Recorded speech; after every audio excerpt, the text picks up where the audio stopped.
From the Mercy One studio. Support for Faith on Trial and Iowa Catholic Radio provided in part by Imogene Ingredients.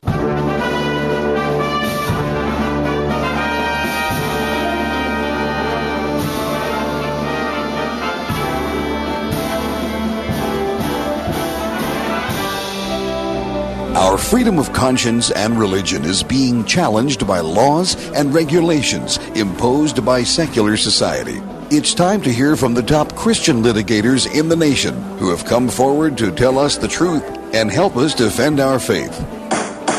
Hear ye, hear ye. All rise. Faith on Trial with Defender of the Faith, Deacon Mike Mano, is in session. And good Thursday morning from the Mercy One studios in West Des Moines. Welcome to Faith on Trial. I'm Deacon Mike Mano along with Gina Knoll. Gina, how are you this morning? I am well. I got some sleep last night. Did you finally? Yeah, there was some catching up to do after the election Tuesday night. We needed to do that. Yeah, it was an interesting election. We're going to be talking about that today. Yes, we are. We're going to be talking with Mike Mahaffey, who is an attorney from Montezuma. He's a former GOP state chairman, former congressional candidate. He knows a lot about the law and politics. He does. And where we may be going. And he's been involved in recounts, so he may add some perspective for us. Right. And then Ashley McGuire from the Catholic Association about how the election may or may not impact religious liberties. And, of course, we don't have the full picture on the election yet. We're still waiting for some more dominoes to fall. We worried about planning this kind of a show so close to the election. Yeah, and not only planning the show, you try to write a column for the Wanderer where you're turning stuff in early, and having no idea what's going to happen then. And so I've been trying to cover myself. I wrote a special column yesterday that will appear next week that will kind of cover me a little. And you saw that I had a column. Chance to read it. Yes, I enjoyed it. I thought it was an interesting perspective because my main theme through all that has happened in the last year, and whether it's the election or the pandemic or the scandals in elected office, the truth. As Catholics, we have such a heavy burden on the truth. That's what we look for. That is what we deliver in our speech and in our lifestyle, and it's gone. It's so vacant in our leadership. It's hard in our. You mentioned the press in your article. I think that's true. Truth is missing in so much of the reporting, even now after the election. I pray that truth and light will resume in our culture. Yeah, I hope so too. And I certainly, a lot of people certainly said a lot of prayers They're still for praying. the election. They're still praying. They're praying when they came in. The Catholic women were still here, and we all said another Hail Mary for the recounts and everything that's going on. It will take a little while because there's going to be a lot of litigation in this matter, and that's why Mike is going to be a good person to talk to today. But it seems to me, just from, I'm not an election law expert, not much of an expert on anything, but I've not done any election law, but it does appear to me, just as an average lawyer on the street, that there are certainly a lot of grounds to challenge the ballot counting right now. And so we will see. Well, that always happens in the event of close outcomes. Mm-hmm. When it's statistically within 4 or 5%, even 1%, it's lawyers need to get involved. And I would say that lawyers are doing pretty good right now. There's no unemployment, I don't believe, in No, and I should have put that in the article. I talked about the losers in the election. I should put the winners of the lawyers. That's true. that are going to do it. But anyway, we're going to be talking about those things, and we will see what else is going on here, and we'll look forward to where we go from here. And I'd like you to reiterate for our listeners why it's so important. This is Faith on Trial, and we talk about cases in the court that affect our religious liberties. Mm-hmm. But how come we're discussing elections today? Oh, well, we're simply, politics. Yeah, simply because if one side wins, they have promised to do things like expand abortion, abortion availability, to continue to persecute the Little Sisters of the Poor, to curb our religious freedom, where we no longer will be able to worship necessarily the way we want to. There's a bill that's passed the House of Representatives that would have passed the Senate had they taken the Senate, which would have declared churches and religious institutions to be places of public accommodation, which would have made them subject to all anti-discrimination laws, including sexual ones, so that you couldn't separate bathrooms necessarily from boys and girls and that in Catholic schools. All sorts of reasons why the election is very, very important to Christians and to Catholics. Okay? And it's not just abortion. It's about a lot of other things, but it's about religious liberty. Just yesterday, that case that we talked about before, the foster care case in Philadelphia was heard by the U.S. Supreme Court. And a week ago, we had somebody on that talked all about that. Those are the kind of things that we're concerned about. And so when we talk about the program, think of the name, Faith on Trial. Okay? Exactly. This is our faith that's on trial here. All these attacks in the church, all these attacks on Christians, all these pro-abortion candidates, anti-Catholic candidates, and you know who I'm talking about here, the biggest one, going to be a heartbeat away if things work out for her correctly. This is all should be very concerning to every Christian and every Catholic in the United States. So the First Amendment rights of people of faith are protected in this country. And now they are. They are. And the reason that we fight for these rights in the courts because the policies of elected officials. And that we'd have a lot less to fight about if our elected officials understood the First Amendment and the rights of people absolutely. of faith. Donald Trump is president today. We don't know if he's going to be president 2 months from now, but he's president today because a key issue in the 2016 election was the courts. And you saw what he did with his appointments to the courts. He appointed pro-life judges, pro-religious liberty advocates, people that were going to defend our First Amendment right of freedom of worship and freedom to freely exercise our beliefs, and that's what we point.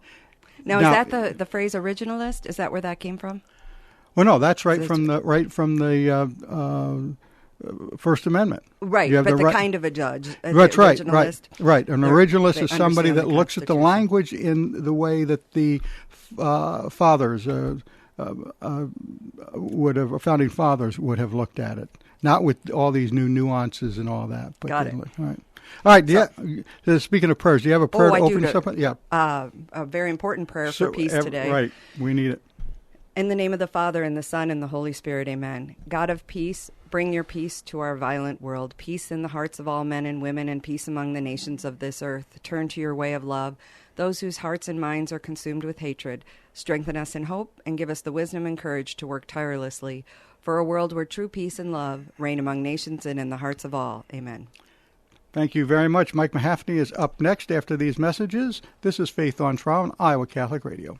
Thank you, Blessman International, for their support of Iowa Catholic Radio. Everyone lives their life 24 hours a day, 7 days a week, 365 days a year. How we use that time directly affects if our life will leave a significant impact or not. Each year, Blessman International leads Central Iowans on a 12-day, all-inclusive experience sharing the heart of Christ with children in South Africa. Teams are forming to do something significant in an African child's life. Learn more at blessmaninternational.org. That's blessmaninternational.org. Thank you, Big Red Q Quick Print, for underwriting the sports report. Family owned and operated since 1980, Big Red Q Quick Print is a full-service print shop ready to help you with all your printing needs with speed and accuracy. Forms, manuals, brochures, letterhead, envelopes, business cards, custom invitations, design, and bindery. Big Red Q Quick Print, located across from Merle Hay Mall. Online at bigredq-desmoines.com. Big Red Q Quick Print. We make printing easy. Is it time for a new roof? Then it could be time for you to get to know Bell Construction. Bell Construction is a roofing company entering its 30th year of business. They specialize in residential re-roofs, like commercial jobs, and have the experience to meet all of your roofing needs with personal service. With Bell Construction, the owner will come to your home or place of business in person to inspect and ensure the quality of work that you deserve. They pride themselves in working with you on a personal basis and making sure you are satisfied. Bell Construction, 515-963-4494. Support for Iowa Catholic Radio provided by the Catholic Tuition Organization. Your support of CTO provides qualifying families tuition assistance to send their kiddos to our Catholic schools. They benefit, and you benefit, with 65% Iowa tax credits. Online at ctoiowa.org. Until December 15th, contributions from new donors are matched. New donors double their impact with a donation to CTO, thanks to the Reichart Family Foundation. The bottom line, it's for the kids and their future. Support for Iowa Catholic Radio and Dowling Catholic Sports is provided in part by Ashworth Vision Clinic. With 2 licensed optometrists, Barbara Sheets, a Dowling graduate, and Dr. Craig Harper, the Ashworth Vision Clinic team provides complete eye exams, contact lenses, glasses, glaucoma testing, and pre- and post-operative care. Ashworth Vision Clinic is located at 60th and Ashworth in West Des Moines. 515-440-4610 or online, ashworthvision.com. Support for Iowa Catholic Radio and Faith on Trial provided by Paul Martin and Paul Mitchell, owners of Imogene Ingredients. Imogene Ingredients supply specialized feed ingredients for livestock and pet diets to improve maternal and young animal health in both conventional and organic production. And you're listening to Faith on Trial on Iowa Catholic Radio. Mike Mahaffey is an attorney in Montezuma, Iowa. He's a former chairman of the State Republican Party, former congressional candidate, and served for over 30 years as a Poweshiek County attorney. Mike, how are you this morning? I'm good, Mike, and I think we're probably all thankful we're back to feed and seed commercials on the radio and TV. I think you are right. That's one nice thing. You know, my wife and I voted early, and we were hoping that that would block out all the commercials but apparently not. No. They get more voting early if they could flip a switch and do that, though. Yes. Several people said that to me also.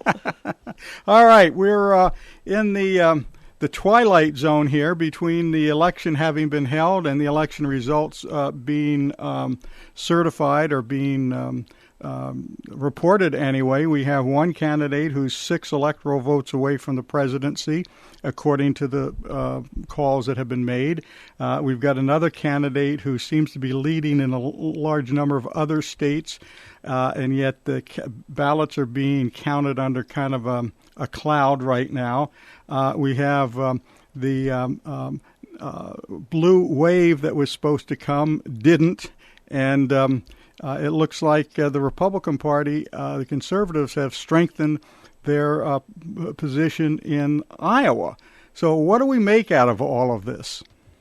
Well, I think one of the things that we make out of it is that politics in this day and age, probably always, but in this day and age, is a very fluid situation. About 3 weeks ago, there was a poll that was done from a well-respected Monmouth University out of New Jersey. And it showed that in 3 out of 4 congressional races in Iowa, the Democrats were ahead, and it showed that senior citizens, particularly, were going to vote decisively for the Democratic candidate.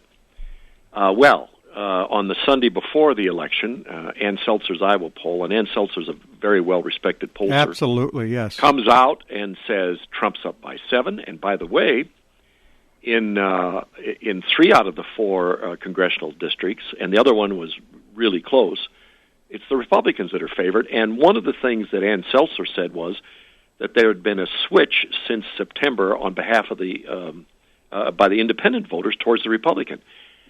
She turned out to be right on target, just like she was 4 years ago. And so there is there's a fluidity to politics, and trying to figure out how people are going to vote and what finally is the determining factor for them seems to be something that is this year and in recent years out of the grasp of most of the pollsters.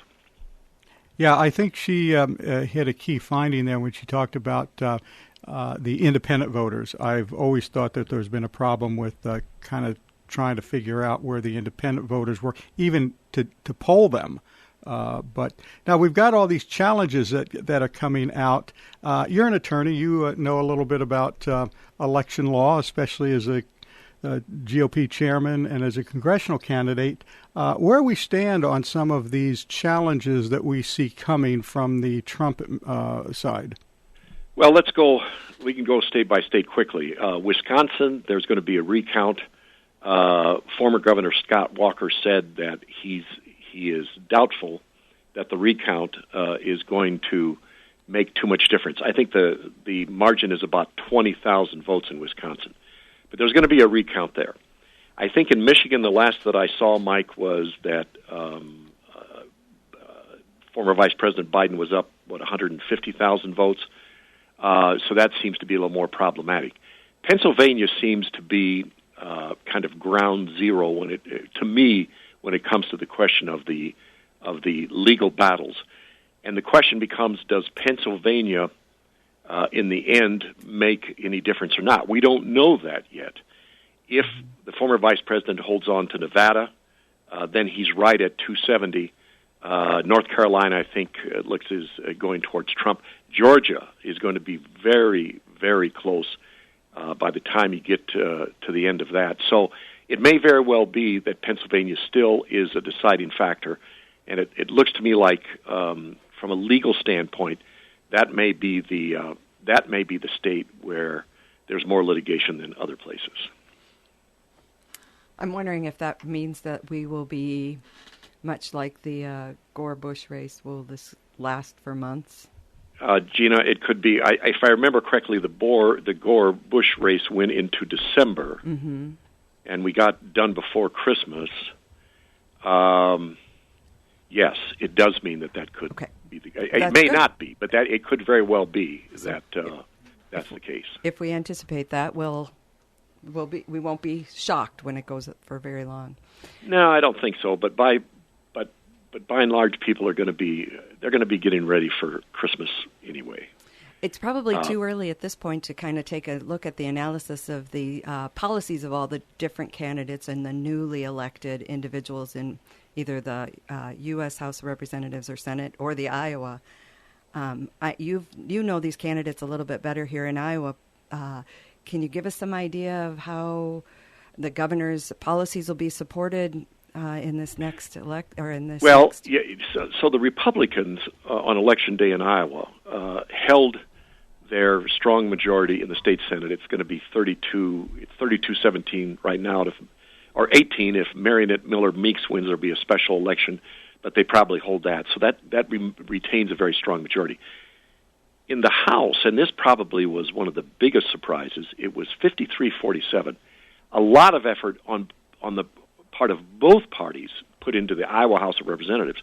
At the end of the day, it's going to be 59 Republican, 41 Democrats. So that to me was the biggest surprise. So does Iowa that mean that? A solid excuse red? Me. Go ahead. Iowa was a solid red state.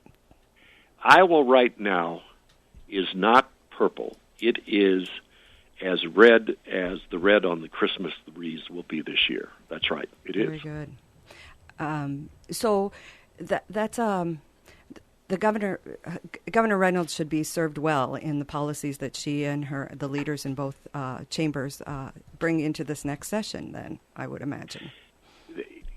I think that's correct. Now, I did talk to somebody who's a good Republican and whose opinion I respect a lot, who made an interesting comment yesterday. He said, good for us and good for the win. He said 59 may be almost too much, and that sounds funny. No. But sometimes when you get such a large majority, it can make things a little more unwieldy. And the thing that still needs to happen, and I don't mean this against Governor Reynolds, it's true of any leader.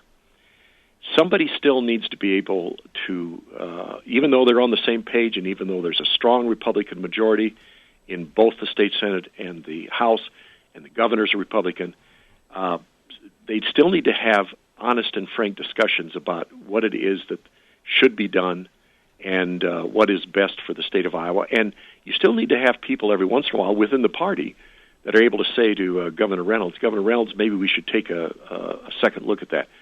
That's not meant unkindly at all, but when you have all of the power, you have to make sure that you are speaking in truth and candidly to one another within the circles of power.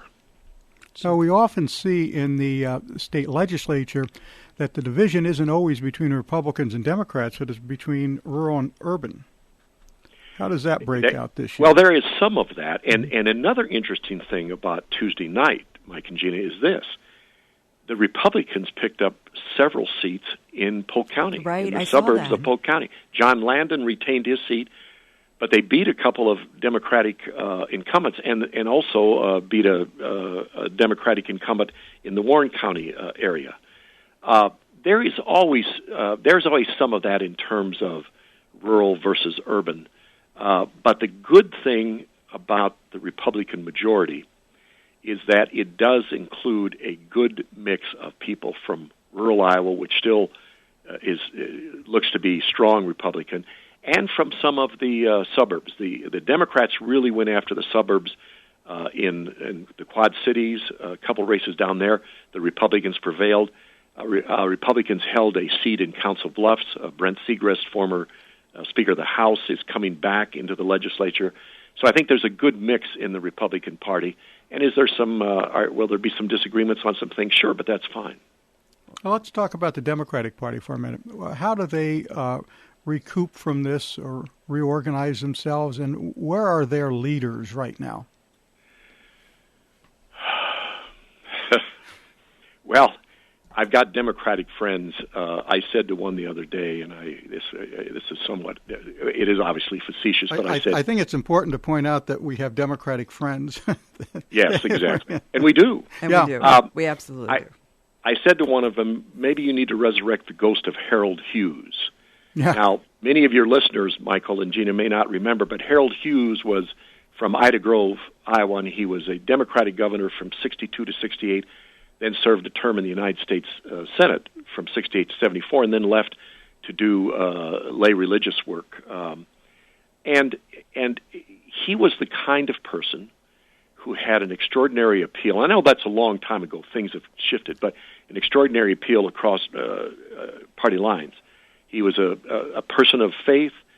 He was one of the finest public speakers in that era. Very honestly, Mike, I don't know if you ever... I remember him, yes. Yeah, got a chance to hear Harold Hughes speak. Big, burly ex-truck driver, yeah. Right, and that's exactly right, a truck driver. And he was able to appeal... Not that I'm that old. I've been told, right. I understand. Well, you're probably not, but I am. And I said that facetiously, but they need to look for some leaders. If you look at the last two successful Democratic governors, there haven't been that many in the last 50-some years. One was Harold Hughes from Ida Grove. The other was Tom Vilsack from Mount Pleasant. That tells you something. Right.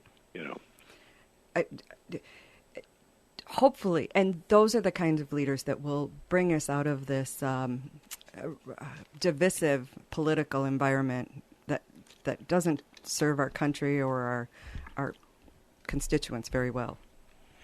No, it doesn't. And I think it is incumbent upon people of faith. And Mike, you made a good point. Here's something I would urge everybody to do. Reach out to somebody who's a friend or a family member with whom you don't agree, not for purposes of trying to change their opinion or they changing yours. Have a cup of coffee with them. Sit down, talk with them, and just talk through things in a civil manner and listen to one another. Not for purposes of changing the minds, but for just having a dialogue where we don't yell at each other and we don't call each other names, because that's very important to do, and that needs to happen at the local level and among our friends and our families. And, sometimes in our own household. Yeah, and sometimes in our own household. Very true. Indeed. Yeah. Very true. Well, I like that you point out that people of faith could be the leaders in this cohesiveness of our country. Well, and this idea of being able to get along and talk through things with other people. I know if you've been following social media, it gets angry out there.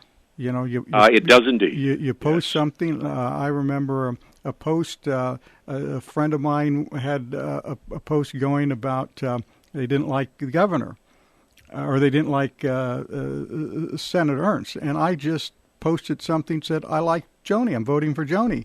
And you should have seen the vitriol I got just for that short post. Just saying that. Just giving your opinion. Yeah, and that's highly unfortunate. And I don't know where that gets us. It doesn't get us really anywhere in terms of, anger is the kind of thing. If our anger is quick and we get over it, and sometimes have to apologize for our anger, but when we let it just fester and keep going, it's not particularly good for us as persons, and it's certainly not good for our country. Yeah, we all have a certain amount of dignity, and we should respect that in one another, and that's what we've not been getting.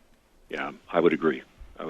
And taking one last look at our down ballot before we have to take a break, I wonder how it is. Have you had a chance to analyze what it looks like on the county levels in terms of leadership? Have there been a lot of changes? I have not. That's a good question, Gina. I know in Poweshiek County it pretty much stayed the same. At the county level, it's interesting. We have 4 Democrats and 4 Republicans elected officials in Poweshiek County, and they all get along quite well. They really do. They have some different opinions, not as much as at the state or the national level. I can tell you that they're good public servants, and they try to do their best. And to be honest with you, some of the Democrats here. They're not far out liberals at all. They're more moderate or conservative. So at the local level, you still have some of that. But what I do know is that at the state legislative level, not only in Iowa but across the nation, Republicans held their own, if not picked up a little bit. Okay. Yeah. Well, we're about out of time here. Before we go, though, I did want to ask you about the Miller-Meeks election. That was so close, they've got them at 50% each, but I think there's about 400 votes that separate them. How does that look? A colleague of mine that I'm working on a case with made a very interesting comment the other day, Mike. She said, I think the 2nd Congressional District of Iowa is a microcosm of America. It just shows you how diverse and divided we are. That district goes from Scott County over to Clark County, where I went to high school in Osceola. It appears to me that Marionette Miller Meeks will win. It's a very narrow margin, but unless there's some kind of dramatic, somebody made some kind of scrivener's error someplace, it's probably enough to put her in. Again, just a very close race. And one of the things that happened there is on some of those counties along the river, down that used to be what you'd call yellow dog Democrat counties. They're voting more Republican. And Marion Miller Meeks is from the Ottumwa area, and that used to be just a strong Democratic area. They're voting more Republican. So, interesting race, and really that district is somewhat a microcosm of America. And 2 years from now, it'll be just as close, probably. Oh, it probably will, because of we will have some redistricting, but it'll probably be a close race again, absolutely. That's something we didn't get a chance to talk to you about, is how's the legislature going to deal with reapportionment, but we will have to have you back for that because we're out of time right now. Certainly appreciate your time, Mike. Thank you for joining us. You are most welcome. The best to you and your listeners, and have a good day. Thank you very much. You're listening to Faith on Trial on Iowa Catholic Radio, and we will be right back with Ashley McGuire after this message. Thank you, Big Red Q Quick Print, for underwriting the sports report. Family owned and operated since 1980, Big Red Q Quick Print is a full-service print shop ready to help you with all your printing needs with speed and accuracy. Forms, manuals, brochures, letterhead, envelopes, business cards, custom invitations, design, and bindery. Big Red Q Quick Print, located across from Merle Hay Mall. Online at bigredq-desmoines.com. Big Red Q Quick Print. We make printing easy. Is it time for a new roof? Then it could be time for you to get to know Bell Construction. Bell Construction is a roofing company entering its 30th year of business. They specialize in residential re-roofs, like commercial jobs, and have the experience to meet all of your roofing needs with personal service. With Bell Construction, the owner will come to your home or place of business in person to inspect and ensure the quality of work that you deserve. They pride themselves in working with you on a personal basis and making sure you are satisfied. Bell Construction, 515-963-4494. Support for Iowa Catholic Catholic Radio provided by the Catholic Tuition Organization. Your support of CTO provides qualifying families tuition assistance to send their kiddos to our Catholic schools. They benefit and you benefit with 65% Iowa tax credits. Online at ctoiowa.org. Until December 15th, contributions from new donors are matched. New donors double their impact with a donation to CTO, thanks to the Reichart Family Foundation. The bottom line, it's for the kids and their future. Support for Iowa Catholic Radio and Dowling Catholic Sports is provided in part by Ashworth Vision Clinic. With 2 licensed optometrists, Barbara Sheets, a Dowling graduate, and Dr. Craig Harper, the Ashworth Vision Clinic team provides complete eye exams, contact lenses, glasses, glaucoma testing, and pre- and post-operative care. Ashworth Vision Clinic is located at 60th and Ashworth in West Des Moines. 515-440-4610 or online, ashworthvision.com.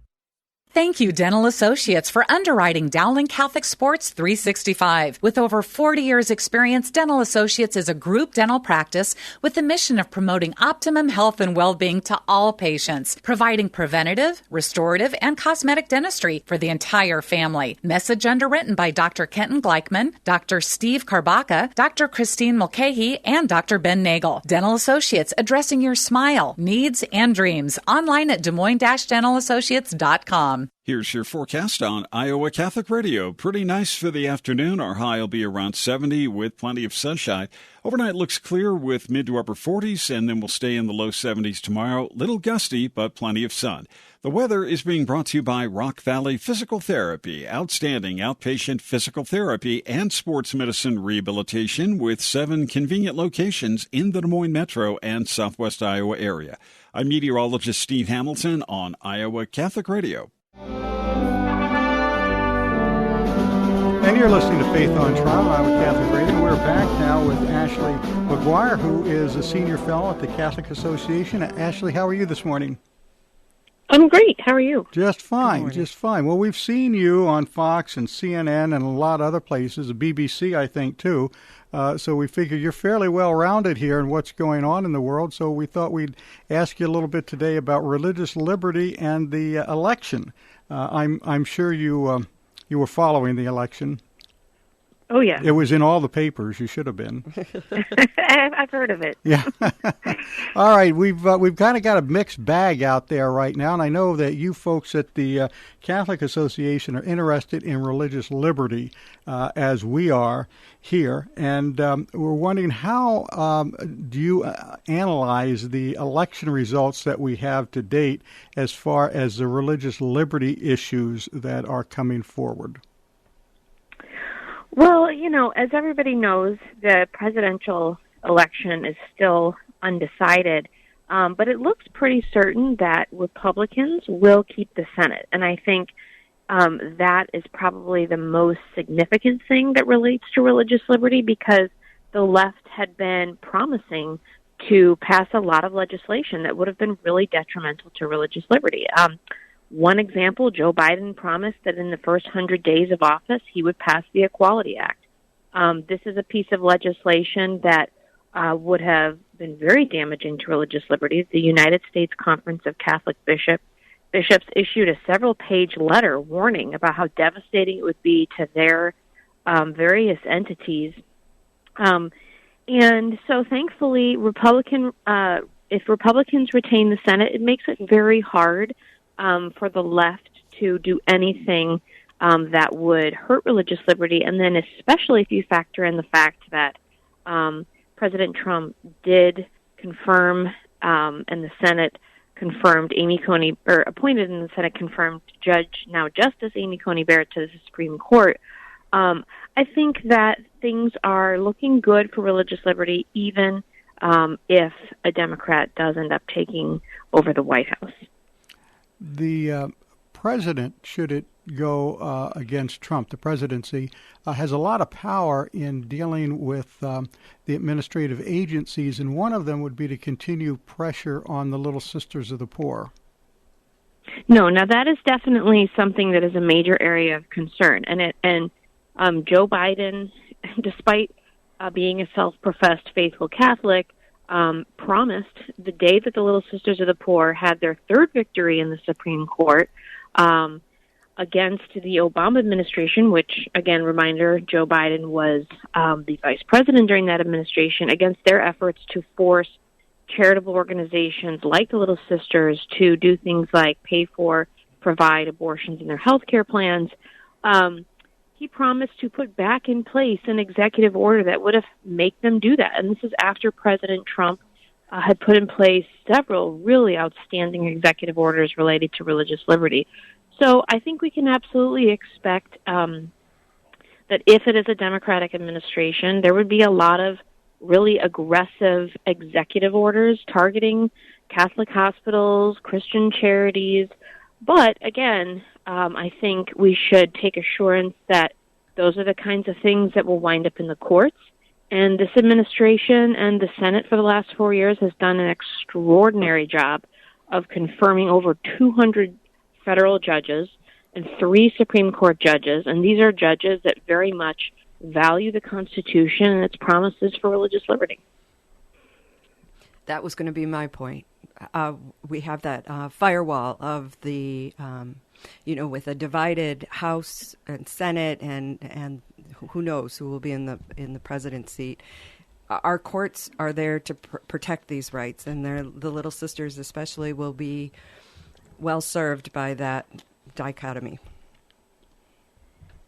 Yeah, absolutely. I think you can't stress enough how significant the transformation of the judiciary over the past 4 years has been, and how, I like the word that you used, firewall. I think that, for a long, long time, the courts had been really politicized in such a way that they were actually weaponizing things like the Constitution against people of faith. They were used as weapons for the pro-choice, the abortion lobby. And I think there's really been a huge restoration effort to restore the rule of law, respect for the Constitution in the courts at all levels, including the very highest level. And, it was very important how expeditiously they got Justice Amy Coney Barrett on the Supreme Court, because one of the first hearings that she... Honestly, Ashley, I believe that there was a hand of God in that. Yeah, no, absolutely. And, yesterday she heard a major religious liberty case about whether or not Catholic adoption and foster care agencies should be shut down because of their religious beliefs on marriage. So thank God that she's there, and that other judges and justices like her are going to be there to hear what will be a continuing, I think, tsunami of those kinds of cases. Well, and her life experience as an American citizen is different, very much so, from some of the other justices. I think she'll bring a really wonderful perspective to the law. She's non-Ivy League. Well, there's that, and a working mother. Really, your views and values are very different. Right. So that'll be of a benefit to those of us. And speaking of the courts now, Ashley, over the past couple of years, you're right. We've seen a lot of the courts being used almost as a weapon against religious liberty in some cases. John Roberts once said, the Chief Justice once said, that there are no Democratic judges and no Republican judges. They're all just judges. Well, I respectfully disagree with that. I think there were some there that were obviously hired guns for one side or another, and that's how they got appointed. But I'm concerned now about some of these cases that are coming up in some of the blue states where governors have shut down churches, literally, or limited their the numbers that can come to a religious service to 10 when they've got a church that can seat 200 people. Where do you see that going right now? I don't really know. I know that initially there was kind of a wave of lawsuits that never, the Supreme Court decided not to hear those cases. But this was back when everybody was pretty restricted. And you're absolutely right that things have completely changed.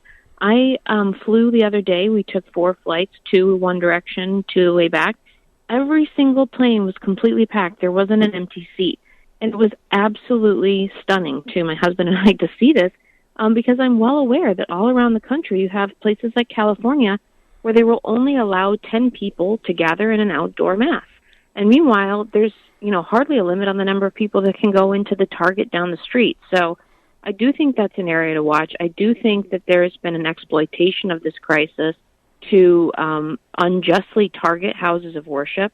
There was certainly an effort to unjustly target private, independent parochial schools. Thank God that seems to have prevailed. And, look at what the Catholic schools have done. They opened all over the country months ago. They did. And predominantly without issue. And here you've got the public schools still closed. That may have more to do with politics than education, really. Yeah. I don't think any of the Catholic school teachers are unionized, right.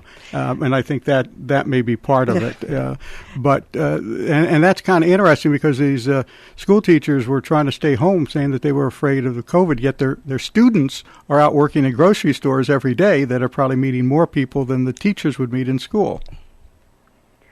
Well, absolutely. And, to your point about politics, my kids go to a parochial school, and when they pulled the teachers at our school, 90% of them wanted to come back. Yeah. And so I do think it's sort of separated the wheat from the chaff in terms of how unique Catholic education is, and that these are teachers who are actually committed to educating their students, as opposed to, using it to exploit for this, that, and the other ideological agenda, which is what the teachers are doing now. But again, thank goodness that the Trump administration fought for parochial schools to get money from the CARES Act, because that was essential to their being able to open safely, and to do so for the overwhelming number of minority students and low-income students that they serve. 40% of Catholic schools are in the inner city, and these are places where if the students are not in school, they are not getting an education. They don't have, Wi-Fi and tablets at home, and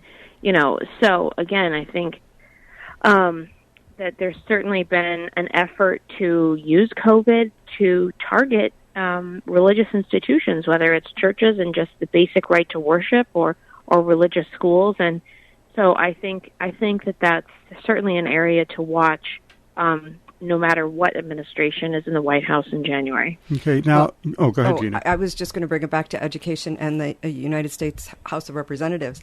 I haven't been able to look at all 435 seats, but I've seen that there's, even here in Iowa, young moms and young women who have been elected to the United States House of Representatives as Republicans. Who are pro-life. And many of them I'm seeing are pro-life. But they understand education. They understand the value of life, the dignity of life. I think that will add a different character to this term.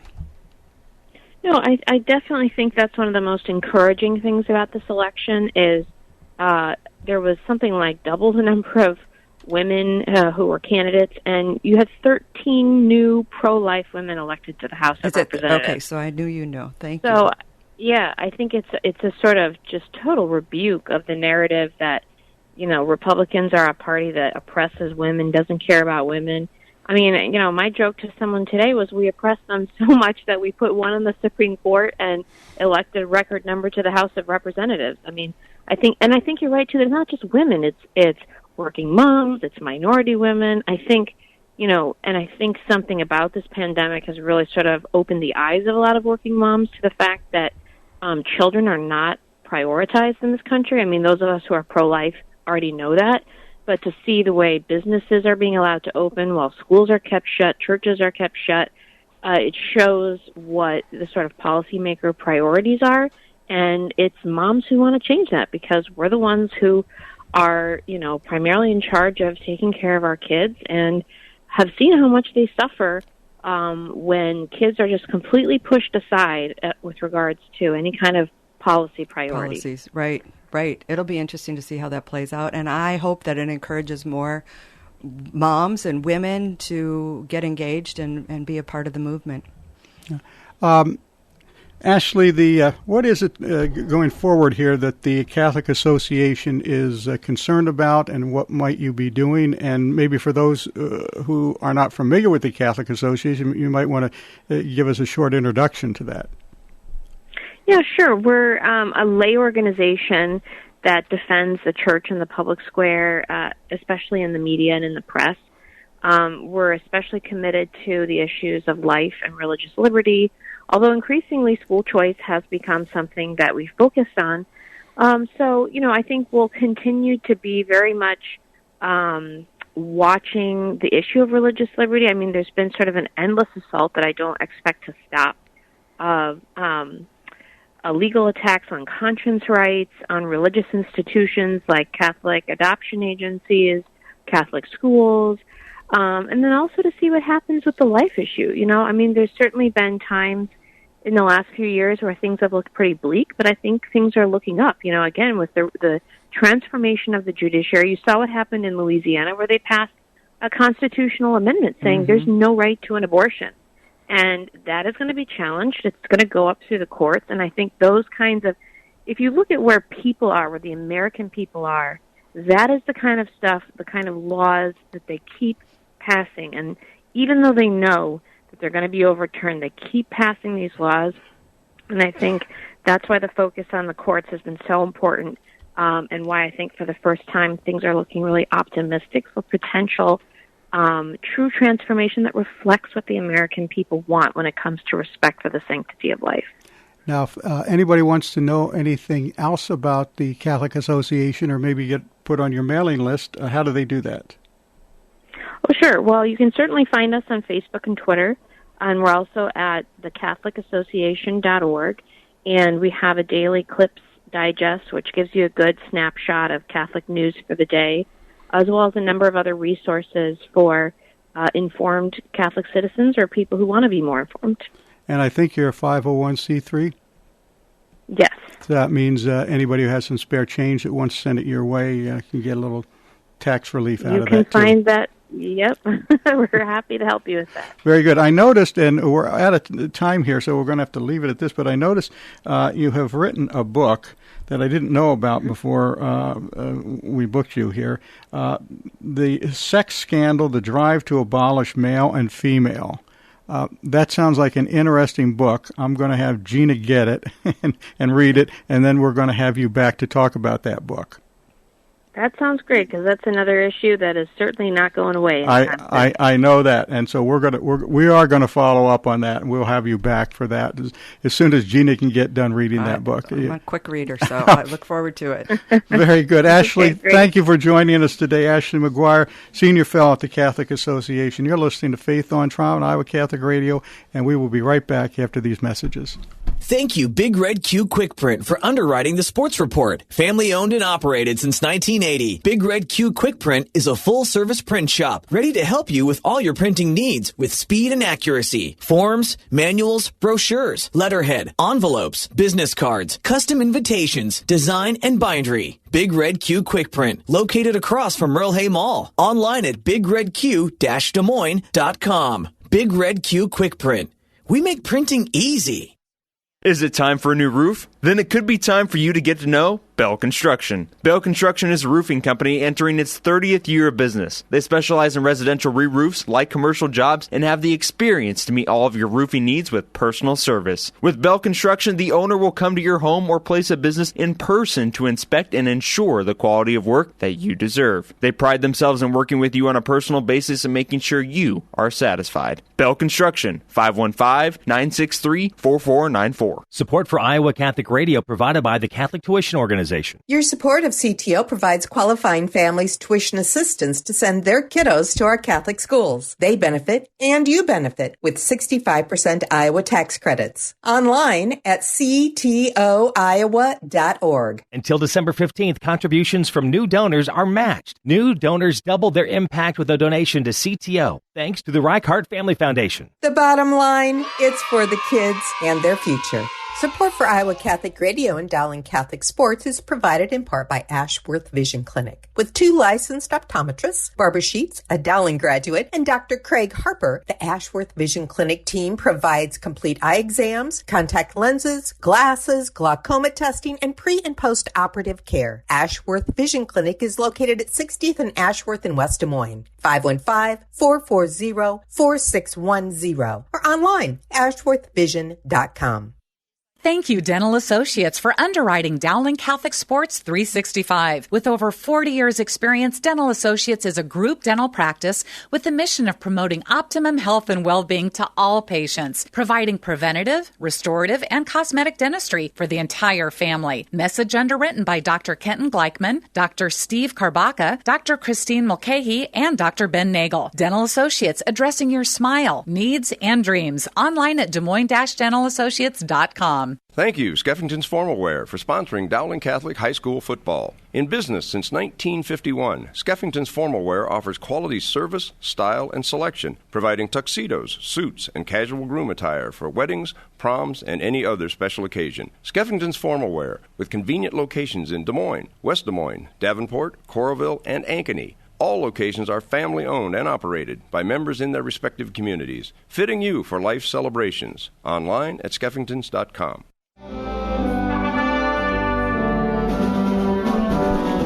And you're listening to Faith on Trial on Iowa Catholic Radio. We are back. Gina, I think it was an interesting program today, even though we don't know who won some of the elections. Yeah, it was a little difficult to do some kind of a summary because so many things are still hanging out there. But this is radio. we work even though there are still live pieces falling into place someplace. Right. So I imagine we'll have additional shows with segments about more as the facts come out. We were just talking about the Louisiana constitutional amendment that was passed, and I was mentioning to Gina that Louisiana has the only pro-life Democratic governor in the United States. That's John Bel Edwards. He's pro-life, and they haven't got rid of him yet, but he's still around. Yeah, it makes sense. Louisiana seems to be values life, and they have a strong movement there. They have the constituents are very well educated in their in the dignity of life. And the football team. Tell the story, yeah. Well, I thought I saw on Facebook a meme or something about the New Orleans Saints when they were named. They wanted to name it the Saints. They thought, well, maybe we should consult with someone first. So they went to the Archbishop of Louisiana and said, hey, we're thinking about naming the football team. Are there any problems with this? And he said, no, absolutely. Saints is great. But you remember how you become a saint. You have to die. But they went ahead with it anyway. Yeah, and their football team hasn't died yet, but no. They've been doing pretty good. I remember a year or so ago, the Pope was canonizing a couple of saints about the time the Saints were playing, and somebody from the Vatican picked up their symbol and used it on the press release that went out, and so it looked like they were canonizing the football team. Yeah. Whoops, yeah. Well, so very interesting. So, yeah, Louisiana had a ballot measure. I was glad that Ashley had brought that up. That we're going to have her back. Yeah, we're going to have her back. I looked up her book. I'll get it read, and we'll bring her in and talk about it. Good. But, the amendment that it was like 50-60% of the population voted in favor of. I hate these double negatives, but in favor of placing into the Constitution that a woman has no right to an abortion by Constitution, and no right to having the government fund and see, and that's one of the pushes that that's coming from the left. That is to have statutory laws that say that in the event that Roe versus Wade is overturned, that in our state you still have a constitutional right to an abortion, no matter what the federal courts say.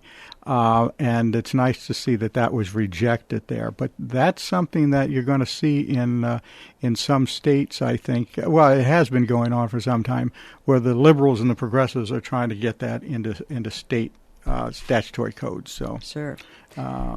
And there was an attempt to do that in Congress. Of course, now it's going to fail. I mean, the Senate is going to be one color, red, and the House is going to be blue, and they'll never agree on that. Yeah, and there's several other things. She talked about that, the Equity or Equality Act, whatever it is, and that's something that had already passed the House of Representatives, and it had passed a year or so ago on a party line vote, and of course they weren't going to pick it up in the Senate, and of course even if they did pass it in the Senate, Trump would have vetoed it, but now that's a dead issue because it will not go in the Senate the way the Senate appears to be composed for this upcoming term. So we have, in many ways, it looks like as far as religious liberty is concerned and pro-life issues are concerned, we've got a respite. You know, we've got a little bit of breathing space here, regardless how the presidential election goes right now. We've got a little bit of breathing space to sit back and to try and determine who it is we really are and how is it that we fight these issues in society and in secular media and things like that. Well, and importantly, I think the numbers of the outcome in the election allow us the opportunity for debate. You know, nothing is like shoved down the pipe and delivered to us without any kind of discussion simply because we want it. And Mike pointed that out. Sit down with your neighbor. Right. Talk, yeah. And hopefully that will be debate and discourse and not civil unrest. Yeah, and speaking of civil unrest, the guys behind the glass booth here are going to start getting restless if I don't wrap this up real quick. Now he's shaking his head. No, but this is one of those discussions that we could can go on forever. and on. So yeah, they're telling me now I've got all the time in the world. Yeah, they're just flip the switch when the bell rings. All right, but let's get in a prayer anyway. Yeah, that's it for now. So let's end with our prayer. St. Michael the Archangel, defend us, and we need him now more than ever, right? That's right. St. Michael the Archangel, defend us in battle, be our protection against the wickedness and snares of the devil. May God rebuke him, we humbly pray, and do thou, Prince of the heavenly host, by the power of God, thrust into hell Satan and all the evil spirits who roam about the world, seeking the ruin of souls. Amen. That's it for today. For Gina and myself, thank you for listening. Join us next week for another edition of Faith on Trial on Iowa Catholic Radio. Until then, have a blessed and peaceful week. Our freedom of conscience and religion is being challenged by laws and regulations imposed by secular society. Faith on Trial with Defender of the Faith, Deacon Mike Mano. Faith on Trial, Thursdays at 10 a.m. on Iowa Catholic Radio, iowacatholicradio.com, and the Iowa Catholic Radio app. Support for Faith on Trial and Iowa Catholic Radio provided in part by Imogene Ingredients.